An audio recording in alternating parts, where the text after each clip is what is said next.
নমস্কার বন্ধুরা, তোমরা কেমন আছো? নিশ্চয়ই সবাই ভালো আছো, সুস্থ আছো, সুন্দর আছো। আজকে চলে এলাম আরেকটা নতুন ভিডিও নিয়ে তোমাদের সামনে।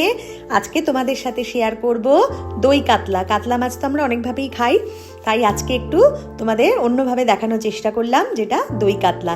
তাহলে আমার সাথে থাকো আর রেসিপিটা দেখো আমি কিভাবে তৈরি করছি।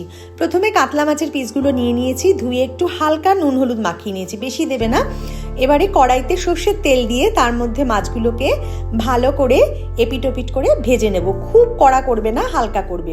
এবার একটা বাটির মধ্যে নারকেল, কাজু বাদাম আর চালমগজ বেটে রেখে দেব। এবারে কড়াইতে যে তেলটা ছিল তার মধ্যেই একটু ঘি দিলাম। এরপর ওর মধ্যে দেব গোটা গরম মশলা। গোটা গরম মশলা দেওয়া হয়ে গেলে এবার ওর মধ্যে দেব কিছু কুচনো পেঁয়াজ। পেঁয়াজটা একটু ভাজা হলে এর মধ্যে দেব আদা, পেঁয়াজ, রসুন বাটা একটু দিয়ে ভালো করে এবারে কষিয়ে নেব।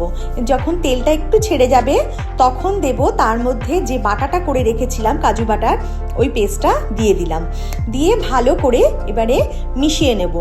ওই মিশ্রণটাকে ভালো করে একটু কষাবো। কষানোর কিছুক্ষণ বাদে একটা বাটিতে দই ভালো করে ফেটিয়ে নেব, যাতে দানা দানা না থাকে। দইটা দিয়ে দেবো ওর মধ্যে, দিয়ে ভালো করে নাড়িয়ে তার মধ্যে দুটো কাঁচা লঙ্কা দিয়ে দেবো। দিয়ে একটু জল দিতে পারো তোমরা, দিলে ভালো হয়। দিয়ে ভালো করে একটু ফুটে উঠলে এবারে যে আগে থেকে যে ভেজে রাখা মাছগুলো ছিল সেগুলো এক এক করে ওর মধ্যে দিয়ে দেব।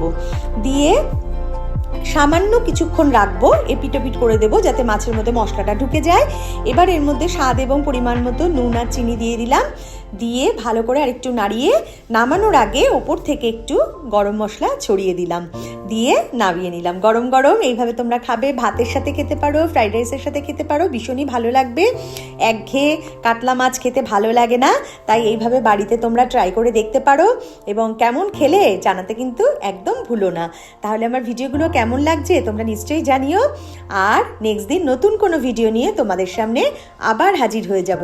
আজকে আসি, ভালো থেকো, সুস্থ থেকো, সুন্দর থেকো, টাটা।